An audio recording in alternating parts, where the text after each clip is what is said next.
Hello, I am here with another migration story for you. Selena and Abby are also here at the table, but they are doing one of those things we talked about why people migrate. They are meeting their need for a treat. They're having a little bit of pie. Oh, you can't see it under there yet. They're having a little bit of pie. So they're meeting their need for nutrition and deliciousness.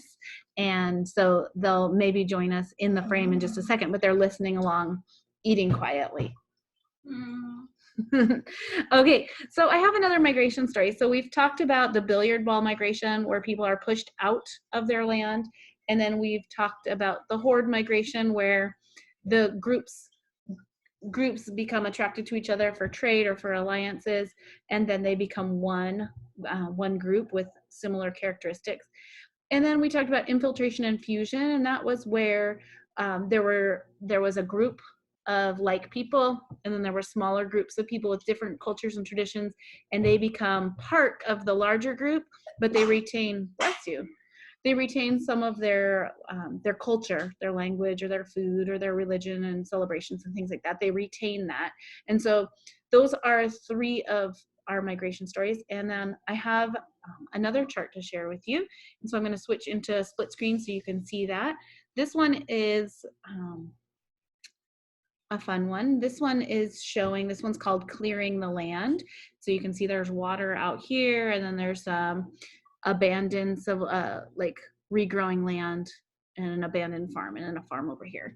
So I want to talk to you about this one. So with this type of migration, this is where we have settlers that have settled on land that's near water, and so they use the water to meet their needs. So you can imagine there's more water back on this side. Maybe this is on a peninsula. And so the settlers they come in from the water. They use the water to help do their work on the land. So they use it for irrigation, and they use it for transportation, and they clear the forest. They cut down the trees and the natural vegetation, and they build some homes, and they build their farms, and they work the land there.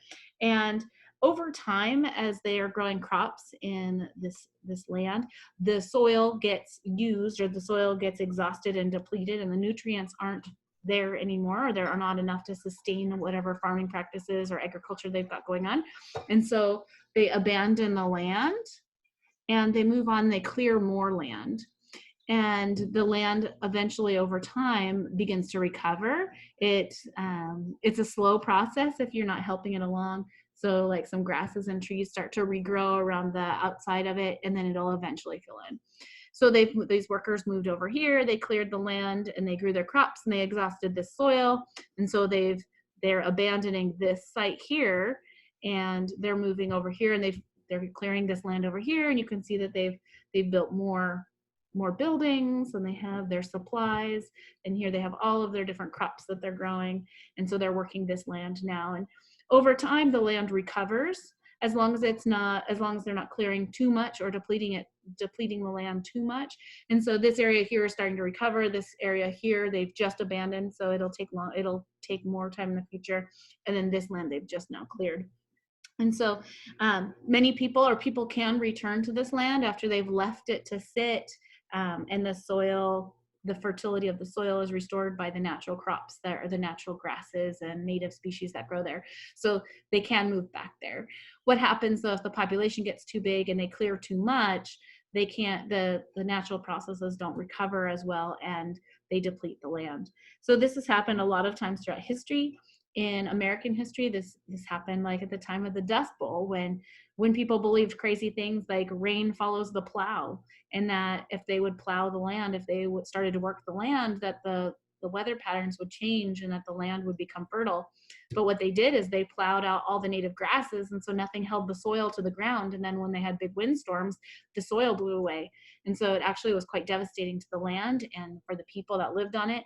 And so clearing the land is not always a good thing for it to happen. And then other things are like clearing the rainforest. So a lot of rainforests are being destroyed for growing crops like cocoa or coffee and things like that. A lot of rainforest land is being destroyed for various purposes. And so the more land that's cleared, the harder it is to recover from that.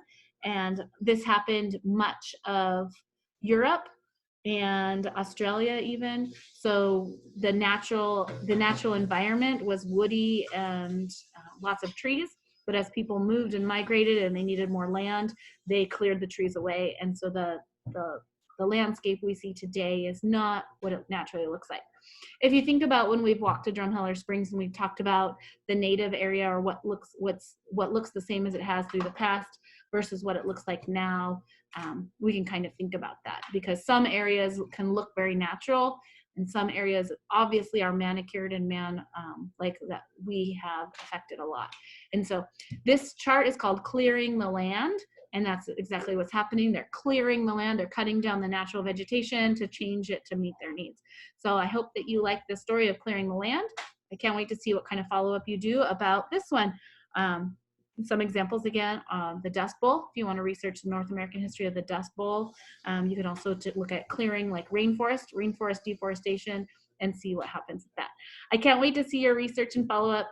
I look forward to seeing it. I hope that you either record a Flipgrid or do some sort of a written research. Make sure if you share it to me, you share it through Office 365 and have it with me being able to edit so I can add comments and help you out. I hope you have a great day. Oh, Selena made it just for the ending. Oh, Abby's trying to say goodbye too. Here she is. Thanks for joining us. Bye-bye.